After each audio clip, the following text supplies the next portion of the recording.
Hello दोस्तों, मैं अरविंद एक बार फिर से स्वागत करता हूं आपका अपने प्लेटफॉर्म अरविंदा एवन पर।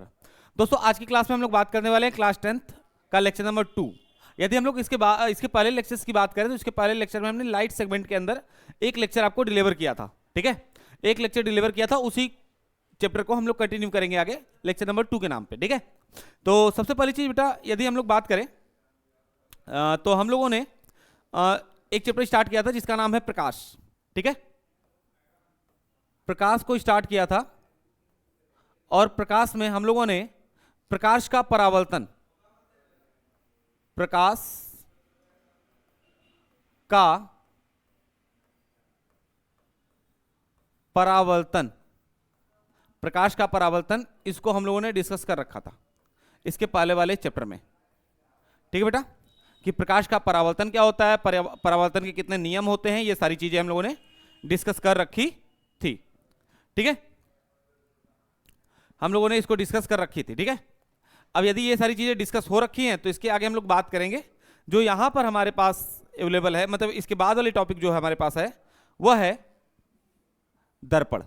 क्या बेटा, किसकी बात करने वाले हैं? दर्पण की।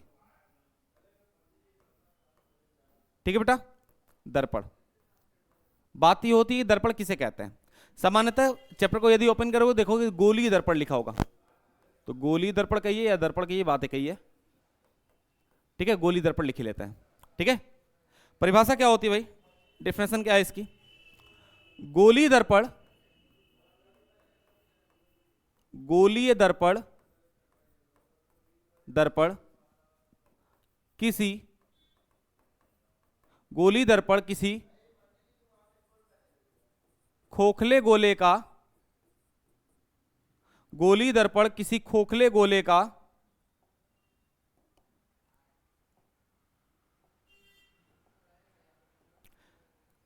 कलर थोड़ा सा चेंज कर लिया जाए। हाँ ठीक है, गोलीय दर्पण किसी खोखले गोले का, गोले का गोलीय पृष्ठ होता है, गोलीय पृष्ठ होता है, गोलीय पृष्ठ होता है,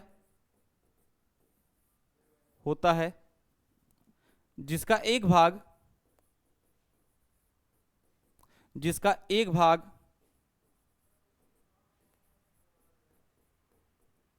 उभरा हुआ, एक भाग उभरा हुआ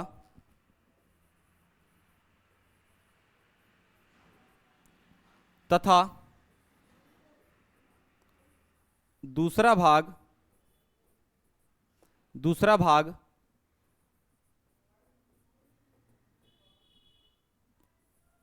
दबा हुआ होता है, दबा हुआ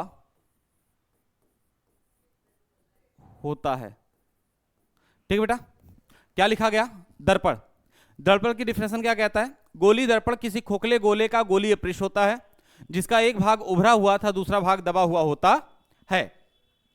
यदि दर्पण के प्रकार की बात करें, दर्पण के प्रकार, दर्पण के प्रकार, तो दर्पण सामान्यतः 3 प्रकार के होते हैं, पहला, दूसरा और तीसरा। पहला जो होता है, ऐसा कोई सीक्वेंस नहीं कि पहला इसी को आप लिखेंगे, किसी को भी पहला दूसरा कर सकते हैं। ठीक है, अवतल दर्पण, अवतल दर्पण,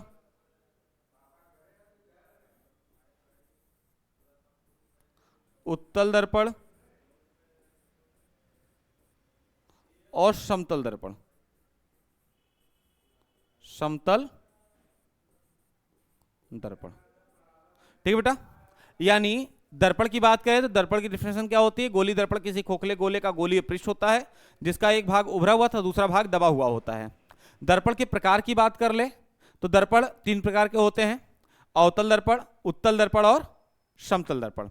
ये 3 प्रकार के दर्पण हमारे सिलेबस में होते हैं। अब बात ये आती है कि अवतल दर्पण क्या होता है। ठीक है, यदि अवतल दर्पण की बात की जाए,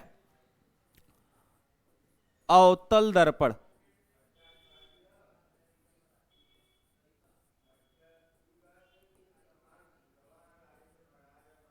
देखो बेटा, यदि अवतल दर्पण की बात की जाए तो अवतल दर्पण कहते किसे हैं?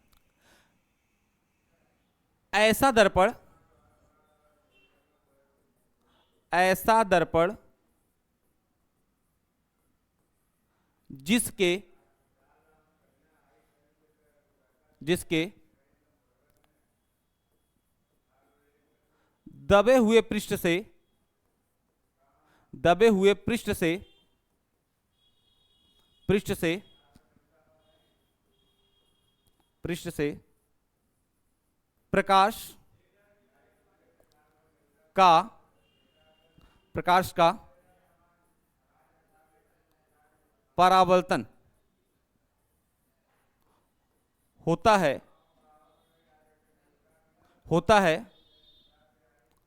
ऐसे दर्पण जिसके दबे हुए तल से या दबे हुए पृष्ठ से प्रकाश का परावर्तन होता है, अवतल दर्पण कहलाता है। अवतल दर्पण कहलाता है। ठीक है बेटा, यानी अवतल दर्पण की बात करें तो क्या होता है? अवतल दर्पण ऐसा दर्पण जिसके दबे हुए पृष्ठ से प्रकाश का परावर्तन होता है, दबे हुए पृष्ठ से प्रकाश का परावर्तन होता है, अवतल दर्पण कहलाते हैं। ठीक है बेटा, यदि इसके बात करें कि कैसे बनाते हैं इसको, तो सबसे पहली चीज ये दर्पण है। ठीक है, सामान्य तौर पे ये दर्पण की आकृति है, लेकिन ये दर्पण है, लेकिन कौन सा दर्पण है ये नहीं पता है। जैसे ही कोई आपसे पूछे कि ये क्या है तो कहना दर्पण है, लेकिन कोई पूछे कौन सा दर्पण है तो कहना उससे पहले कि सर पहले पॉलिश करो। ठीक है, पॉलिश करो तो फिर बताएंगे कौन सा दर्पण है। ठीक है, यदि पॉलिश इसके उभरे हुए तल पे हुआ, इस साइड में इसके पॉलिश हो रहा है, पॉलिश इसके उभरे हुए तल में हो रहा है, ठीक है बेटा, तो प्रकाश का परावर्तन इसके दबे हुए तल से होगा। प्रकाश का परावर्तन दबे हुए तल से होगा। यदि परावर्तन दबे हुए तल से होगा तो ये जो दर्पण होगा ये अवतल दर्पण कहलाएगा। क्या कहलाएगा? अवतल दर्पण। बात समझ में आ रही है बेटा? यदि प्रकाश का परावर्तन दबे हुए तल से हो रहा है तो दर्पण कौन सा होगा? अवतल दर्पण। क्लियर है? ठीक है, बात समझ में आ रही है? नेक्स्ट बात करेंगे हम लोग, अगला टॉपिक हमारे पास होगा उत्तल दर्पण। उत्तल दर्पण। अब बात ये आती है उत्तल दर्पण क्या होता है। ठीक है, यदि उत्तल दर्पण की बात करें तो ऐसे दर्पण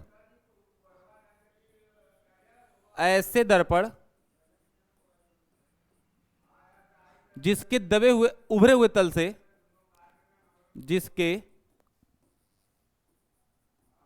उभरे हुए तल से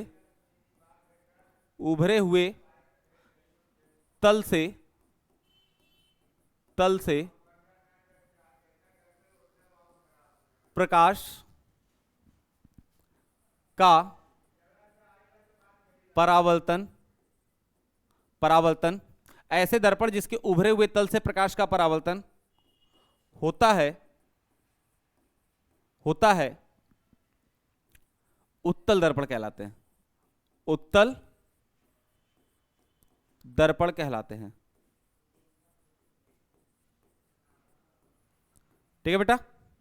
ठीक है, यानी ऐसे दर्पण जिसके उभरे हुए तल से प्रकाश का परावर्तन होता है उत्तल दर्पण कहलाते हैं। जैसे एग्जांपल देखिए, यदि ये दर्पण है, इसके दबे हुए तल पे पॉलिश कर दीजिए। ठीक है बेटा, इसके दबे हुए तल पे पॉलिश करिए। इसके दबे हुए तल पे पॉलिश कर देंगे तो प्रकाश का जो परावर्तन होगा इसके उभरे हुए तल से होगा। ठीक है, प्रकाश का जो परावर्तन होगा वो इसके उभरे हुए तल से होगा। उभरे हुए तल से होगा तो ऐसे दर्पण को हम क्या कहेंगे? उत्तल दर्पण। क्या कहेंगे? उत्तल दर्पण। क्लियर है बेटा? बात समझ में आ रही है? दर्पण क्लियर हो रहा है? उत्तल दर्पण और अवतल दर्पण दोनों समझ में आ गया? यदि दोनों समझ में आ गया तो नेक्स्ट हम लोग बात करेंगे अगली टॉपिक पर। अब अगला टॉपिक तो सामान्यतः रूल के हिसाब से तो यह आना चाहिए कि समतल दर्पण क्या होता है। तो समतल दर्पण की कोई स्पेशल डेफिनेशन नहीं है, बस आप इतना याद रखिएगा कि समतल दर्पण की कुछ प्रॉपर्टी होती है। ठीक है, समतल दर्पण के अंदर समतल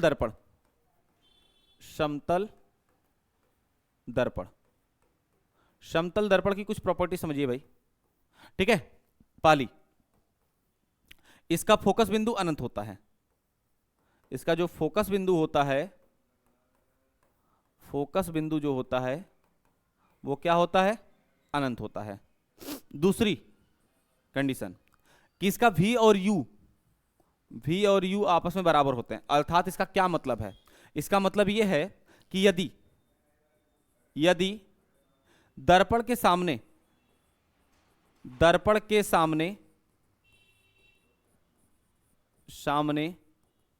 वस्तु जितनी दूरी पर रखी जाती है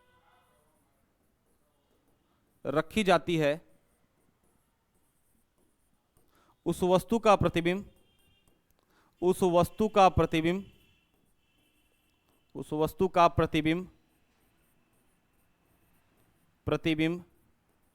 दर्पण के अंदर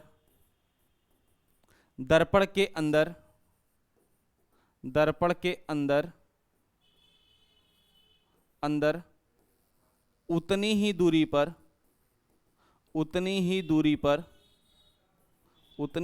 पर प्राप्त होती है।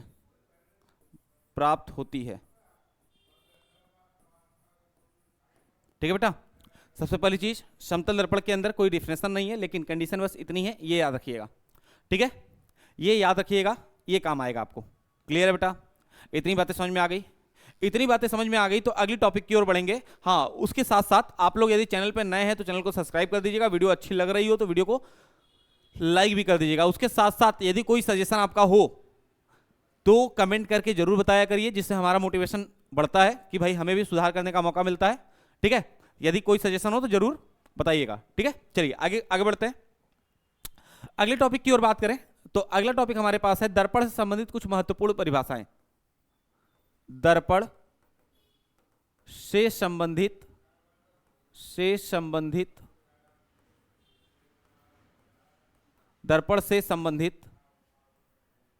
कुछ महत्वपूर्ण परिभाषाएं।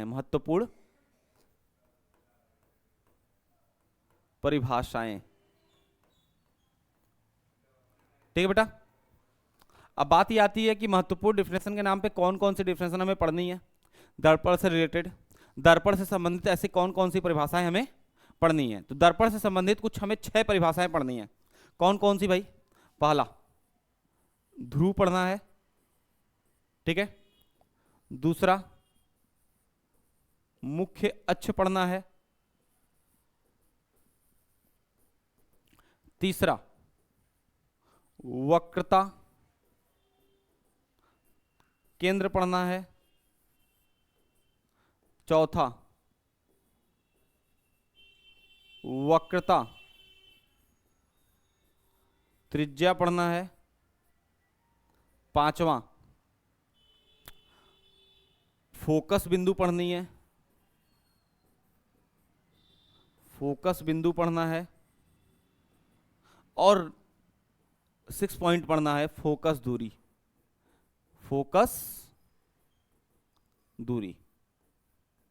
ठीक है बेटा, इन सारी बिंदुओं पर बात करेंगे। पहले ध्रुव, मुख्य अक्ष, वक्रता केंद्र, वक्रता त्रिज्या, फोकस बिंदु और फोकस दूरी। इतनी बिंदुओं पर हम लोग बात करने वाले हैं। तो इसमें से सबसे पहली बिंदु हम बात करेंगे ध्रुव। ठीक है, किस पे बात करेंगे? ध्रुव। यदि ध्रुव की बात करें, ध्रुव क्या होता है? गोलीय दर्पण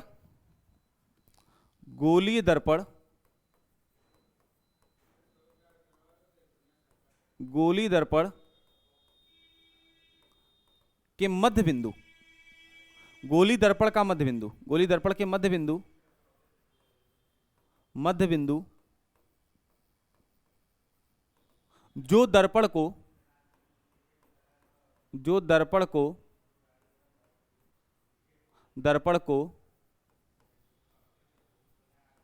दो बराबर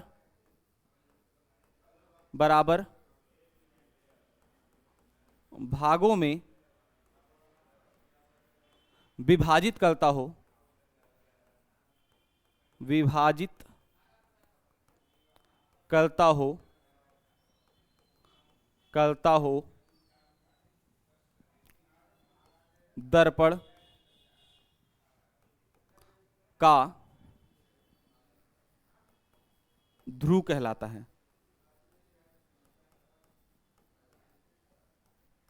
ठीक है बेटा, यानी ध्रुव क्या होता है?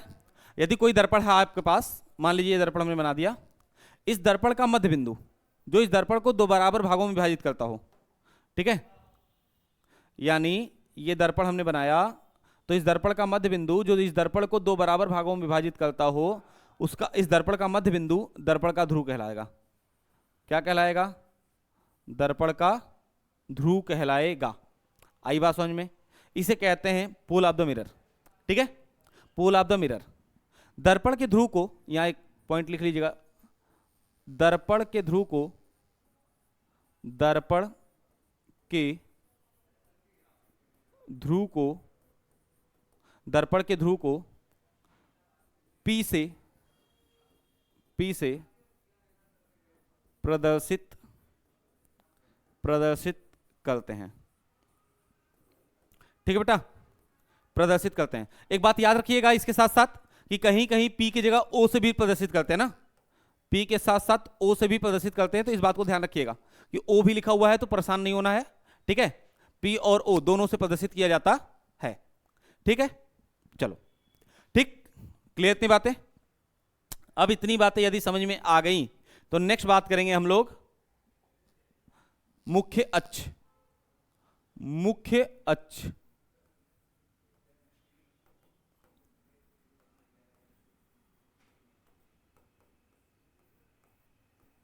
मुख्य अक्ष। अब बात ही आती है मुख्य अक्ष क्या होता है। गोलीय दर्पण, देखो आपको पहले गोलीय दर्पण पढ़ाया है। गोलीय दर्पण किसी खोखले गोले का गोलीय पृष्ठ होता है। गोलीय पृष्ठ होगा तो उसका केंद्र होगा। ठीक है, गोलीय दर्पण के, गोलीय दर्पण के, दर्पण के केंद्र तथा, गोलीय दर्पण के केंद्र तथा ध्रुव से होकर जाने वाली, गोलीय दर्पण के केंद्र तथा ध्रुव से होकर जाने वाली रेखा, गोलीय दर्पण के केंद्र तथा ध्रुव से होकर जाने वाली रेखा मुख्य अक्ष कहलाती है। मुख्य अक्ष कहलाती है। फिर समझो बेटा, गोलीय दर्पण के केंद्र तथा ध्रुव से होकर जाने वाली रेखा मुख्य अक्ष कहलाती है। मतलब क्या है? गोलीय दर्पण के केंद्र, यानी कि गोलीय दर्पण मान लो ये रहा, ये गोलीय दर्पण है तो इसका केंद्र यहां कहीं होगा। यदि हमने मान लो इसको मिटाकर यहां से ये वाला हिस्सा दर्पण बना दिया, तो अब इस केस में इसका पोल यहां कहीं होगा, यहां कहीं इसका पोल होगा। तो इसके केंद्र और ध्रुव से, मतलब इस ये केंद्र है तो इस केंद्र और ध्रुव से होकर जाने वाली रेखा, वह रेखा जो इसके केंद्र और ध्रुव से होकर जा रही है उसे हम क्या कहेंगे? मुख्य, मुख्य अक्ष। क्या कहेंगे बेटा? मुख्य अक्ष। इंग्लिश में प्रिंसिपल एक्सिस कहा जाता है। इंग्लिश में क्या कहते हैं इसे? Principal axis. क्लियर है? बात समझ में आ रही है? बोलो बेटा, ठीक है? समझ में आ रही है बातें? तो कमेंट कर दीजिएगा जरूर। ठीक है, नेक्स्ट यदि हम लोग बात करें तो अगले टॉपिक की ओर बढ़ेंगे, और अगले टॉपिक हमारे पास है वक्रता केंद्र। वक्रता केंद्र। ठीक है बेटा, क्या टॉपिक है? वक्रता केंद्र। ठीक है, गोलीय दर्पण, गोलीय दर्पण, गोलीय दर्पण के केंद्र को, गोलीय दर्पण के केंद्र को गोली दर्पण के केंद्र को दर्पण का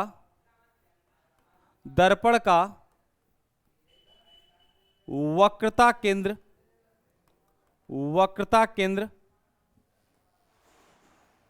कहा जाता है।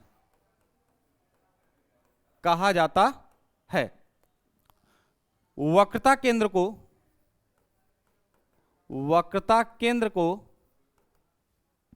कैपिटल सी से प्रदर्शित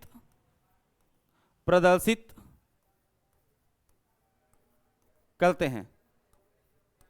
ठीक है, वक्रता केंद्र, गोली दर्पण के केंद्र को दर्पण का वक्रता केंद्र कहा जाता है। वक्रता केंद्र को सी से प्रदर्शित करते हैं। वक्रता केंद्र को सी से प्रदर्शित करते हैं। क्लियर है बेटा? इतनी बातें, बात समझ में आ गई? ठीक है, अब डायग्राम समझो। यदि मान लो ये आपके पास एक गोली दर्पण है, गोली दर्पण का ये केंद्र है, इसको मिटा दीजिए तो ये मिरर हो जाएगा। ठीक है, अब इस केस में ये जो पॉइंट है ये इस दर्पण का केंद्र था ना, इसी केंद्र को हम क्या कहेंगे? वक्रता केंद्र। और इस वक्रता केंद्र को किससे रिप्रेजेंट करेंगे? सी से। किससे रिप्रेजेंट करेंगे? सी से। क्लियर है भाई? बात समझ में आ रही है? यहां तक में कोई दिक्कत बताइए, यहां तक में कोई परेशानी है तो बताइए। ठीक है, चलिए, वेरी गुड। यदि यहां तक बात समझ में आ रही है तो नेक्स्ट टॉपिक की बात करेंगे, वह है वक्रता त्रिज्या।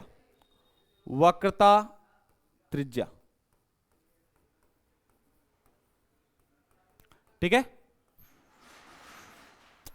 परिभाषा क्या बनेगी? गोली दर्पण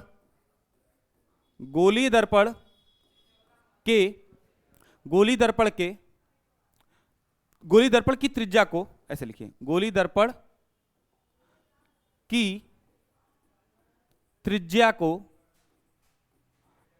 को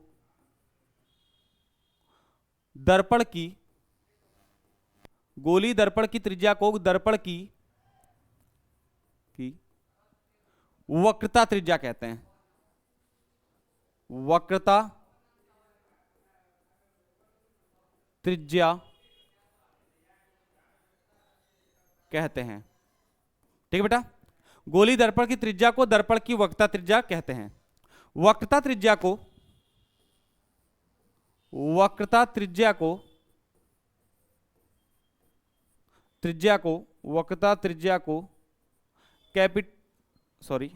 कैपिटल आर से प्रदर्शित करते हैं। कैपिटल आर से प्रदर्शित करते हैं। ठीक है बेटा, बात समझ में आ रही है? बोलो, यहां तक बातें समझ में आ रही है? यहां तक में कोई परेशानी है बताइए। यहां तक में कोई परेशानी तो बता दीजिए।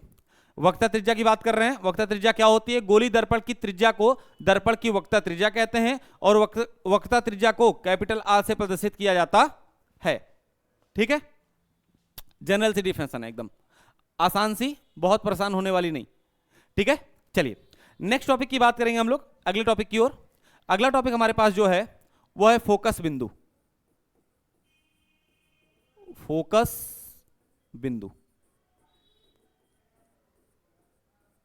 ठीक है, फोकस बिंदु परिभाषा क्या है? दर्पण से परावर्तन के पश्चात,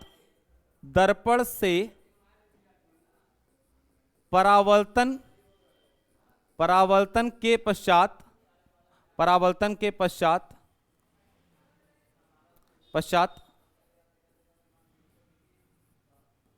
प्रकाश की किरणें मुख्य अक्ष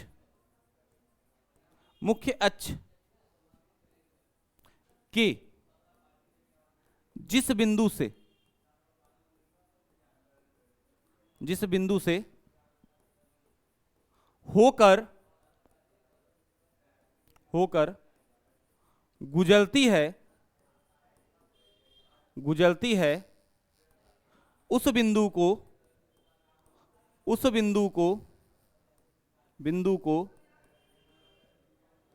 दर्पण का फोकस बिंदु कहा जाता है, कहा जाता है। फिर समझिए बेटा क्या लिखा हुआ है, दर्पण से परावर्तन के पश्चात प्रकाश की किरणें मुख्य अक्ष के जिस बिंदु से होकर गुजरती हैं उस बिंदु को दर्पण का फोकस बिंदु कहा जाता है। क्या मतलब है इसका, मतलब समझिए थोड़ा ध्यान से। देखो जैसे मान लो कि ये दर्पण है हमारे पास, ठीक है, हमने इसके अपर साइड पॉलिश कर दिया। अपर साइड पॉलिश कर देंगे तो दर्पण कौन सा कहलाएगा, अवतल दर्पण। अवतल दर्पण, ये प्रकाश की किरण आई, ये प्रकाश की किरण आई, दर्पण से परावर्तन के पश्चात मुख्य अक्ष के इस बिंदु से होकर जाई, ठीक है, मुख्य अक्ष के इस बिंदु से होकर जा रही है ना, ठीक है बेटा, इस बिंदु से होकर जा रही है, तो इस बिंदु को ही क्या कहेंगे, फोकस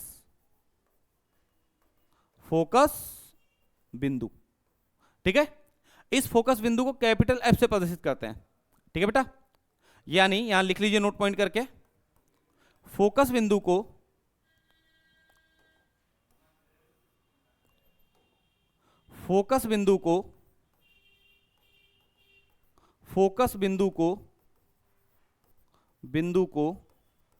कैपिटल एफ से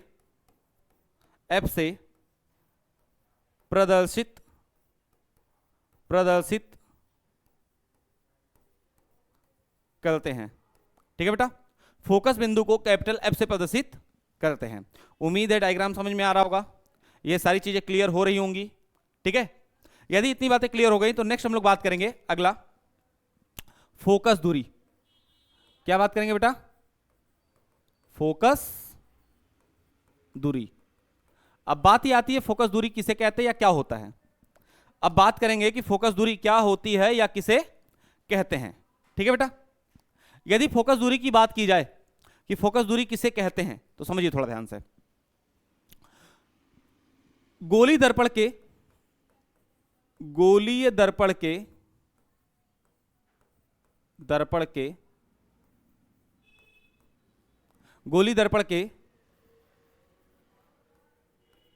ध्रुव से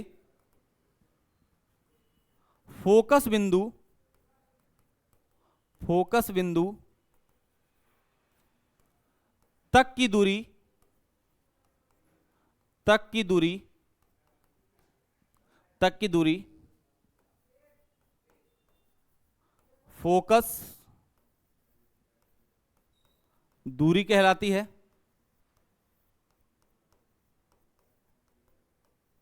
फोकस दूरी कहलाती है, यानी गोलीय दर्पण के ध्रुव से फोकस बिंदु तक की दूरी फोकस दूरी कहलाती है। फोकस दूरी को स्मॉल एफ से प्रदर्शित करते हैं।